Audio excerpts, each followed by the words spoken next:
नमस्कार लोकमित्र न्यूजमध्ये आपलं स्वागत आहे. बातमी आहे जिल्हाधिकारी विवेक जॉन्सन यांनी PHN टेक्नोलॅबला दिलेल्या भेटीची तसेच आधुनिक शैक्षणिक सुविधांची केली पाहणी. सविस्तर वृत्त असं आहे की बीड जिल्ह्याचे जिल्हाधिकारी विवेक जॉन्सन यांनी पाटोदा दौऱ्यादरम्यान जिल्हा परिषद केंद्रीय प्राथमिक शाळेला भेट देऊन तिथे आयोजित शालेय साहित्य वितरण कार्यक्रमात सहभाग घेतला. यावेळी त्यांनी विद्यार्थ्यांना शैक्षणिक साहित्यांचं वाटप करून त्यांना पुढील शिक्षणासाठी शुभेच्छा दिल्या. यावेळी पाटोद्याचे भूमिपुत्र तथा PHN टेक्नॉलॉजी प्रायव्हेट लिमिटेड पुणेचे सर्वेसर्वा डॉक्टर प्रदीप हनुमंत नारायणकर यांनी आपल्या शिकलेल्या जिल्हा परिषद केंद्रीय प्राथमिक शाळेला सामाजिक बांधिलकी जपत आधुनिक शिक्षणासाठी PHN टेक्नोलॅब ही अत्याधुनिक शैक्षणिक सुविधा भेट दिली आहे. या उपक्रमाचे जिल्हाधिकारी विवेक जॉन्सन यांनी विशेष कौतुक केलं आहे. जिल्हाधिकाऱ्यांनी PHN टेक्नोलॅबला भेट देऊन तेथील आधुनिक संगणक प्रणाली, डिजिटल शिक्षण साधने, तांत्रिक प्रयोगशाळा आणि विद्यार्थ्यांसाठी उपलब्ध करून देण्यात आलेल्या सुविधांची सविस्तर पाहणी केली. ग्रामीण भागातील विद्यार्थ्यांना आधुनिक तंत्रज्ञानाशी जोडण्याच्या दृष्टीने हा उपक्रम प्रेरणादायी असून विद्यार्थ्यांच्या गुणवत्तापूर्ण शिक्षणासाठी निश्चितच मोलाचा ठरेल, असं मत त्यांनी व्यक्त केलं आहे. यावेळी आष्टी मतदारसंघाचे आमदार सुरेश धस, उपविभागीय अधिकारी वसीमा शेख, शाळेचे मुख्याध्यापक, शिक्षकवृंद, मान्यवर तसेच ग्रामस्थ उपस्थित होते. शाळेच्या स्तरावर या ठिकाणी साजरा होणं हे आमच्या सगळ्यांचं खरंच खूप मोठं भाग्य आहे. ज्ञानदानाचे हे व्रत हीच आमची एकादशी आणि माझ्या लेकरांचं हित हीच माझी प्रयाग आणि काशी.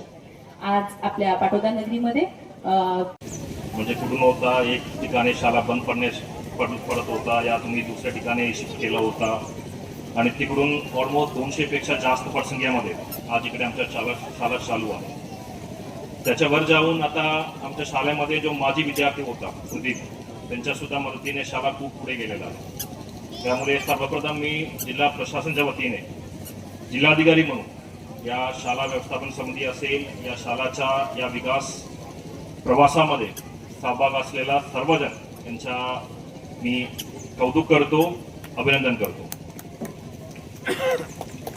आपण सर्वांना माहीत आहे की आपण एक टेक्नॉलॉजिकल युगमध्ये आता आहोत. तर तुम्हाला सुद्धा माहीत आहे की आता विद्यार्थी म्हणून तुम्ही सुद्धा घरी जाताना मोबाईल वापरतात, यूट्यूब बघतात, व्हॉट्सअप बघतात, या फिर काहीतरी फिल्म बघतात. म्हणजे आता टेक्नॉलॉजी बघितलं असेल तर आमच्या जीवनमध्ये हे बाजूला ठेवू शकत नाहीये. त्यासारखं एक गोष्ट झालेला आहे. ज्यासारखं आपण जेवण करतात त्यासारखं आमच्याकडे मोबाईल या टेक्नॉलॉजी झालेला आहे. त्यामुळे भविष्यामध्ये तुम्हाला चांगले एक संधी भेटायला पाहिजे असेल, भविष्यामध्ये तुम्हाला सेटल डाऊन झाला असेल, तुम्ही टेक्नॉलॉजी शिवाय तो करू शकत नाहीये.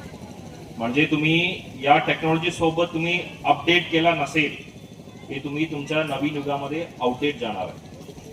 त्यामुळे सर्व विद्यार्थी मित्रांनो, सर्व शिक्षकांनो, मला ऑलरेडी खात्री आहे की इकडे चांगल्या पद्धतीने टेक्नॉलॉजी सोबत, रोबोटिक्स सोबत, AI सोबत तुमच्यासाठी टिकली पाहिजे. तर का पैशावाले तर कुठेही जातील हो, पण गरिबाने नेमकं कुठं जायचं. आणि एक मुलगी आता कलेक्टर साहेब आम्ही ऐकत होतो, त्या मुलीचं नाव माझ्या लक्षात राहिलं नाही, पण सुरेखाने सांगितलं आई नाही, वडील नाही, दोघंही नाहीत, पण ती फाड इंग्लिश बोलते. कलेक्टरांना सुद्धा साहेबांनी विचारलं हे काय, अडॅप्टर म्हणजे काय, हे काय, ते काय, त्याचं पॉझिटिव्ह कुठं आहे, निगेटिव्ह कुठं आहे, त्याची खडाखड उत्तरं ती त्या ठिकाणी देत होती.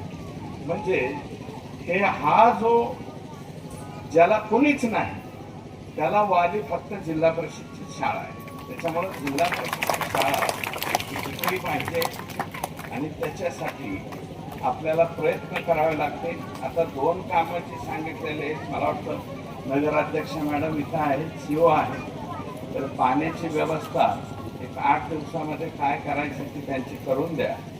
आणि दुसरं कंपाऊंडसाठी एकंदरीत म्हणजे ते नको त्याचं नाव बी घेऊ वाटत नाही त्या प्राण्याचं, तर त्याचं नाव घेण्यापेक्षा टोटल कंपाऊंडच मारून देऊ. एकूण किती पैसे लागतील तेवढे सांगा. आणि आता जे 10 कोटी रुपये निधी आपण पाटोद्याला देणार आहे राज्य शासनाकडं, त्याच्यामध्ये कंपाऊंड वॉल हे प्रायोरिटीने आपण इथं घेऊ. म्हणजे या लेकरांच्या जेवणाच्या शेजारी बाकीचे तर येतच नाही. आता जे पुढारलेले उच्चवर्गीय वगैरे आहेत, स्वतःला समजणारे, ते येत नसतील, नका येऊ द्या. अजूनही आम्ही अंतर मानतो हे फार वाईट आहे. आणि तरी सुद्धा आम्हाला बाबासाहेबांची घटना हातात मिळते अशा कार्यक्रमामध्ये. तर ते बाबासाहेबांना जे अभिप्रेत आहे ते जे दलित आहे ज्यांचा हक्क डावललेला आहे त्याच्यात सगळेच येतात. कोणी जात पात असलं तसलं काही नाही. ते हक्क ज्याचा डावलला जातो त्याला न्याय द्यायचा म्हणजे बाबासाहेब.